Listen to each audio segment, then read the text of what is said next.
Hello friends, welcome back to the new video guys. In this video guys, we are going to talk about guys Wi-Fi setting in our Infinix phone. In this video guys, I will show you guys how can you connect Wi-Fi network in your Infinix phone. Guys, you want to connect guys Wi-Fi network in your Infinix phone, so guys you can connect. And guys, now let's see how to connect Wi-Fi in our Infinix phone. In this video guys, I will show you friends. So first of all guys, open your phone setting to connect Wi-Fi network. Then guys, you can see Wi-Fi settings. So guys, tap here and guys on your Wi-Fi with refresh.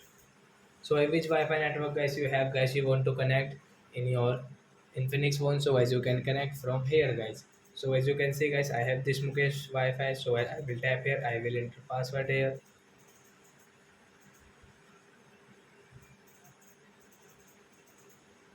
and guys you want to check your password, so guys you can check from here, and as you can see connect option, so guys we will connect from here.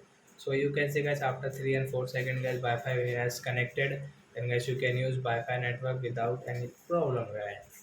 So guys, you don't have guys your mobile data, so guys you can use your Wi-Fi network like guys Instagram, WhatsApp, YouTube, Chrome, Google, like that app guys you can use with your Wi-Fi network. So I hope friends you have understood how to connect Wi-Fi. So that's it guys. Thanks for watching. Guys, now we will meet on next video guys with new topic. Bye bye friends.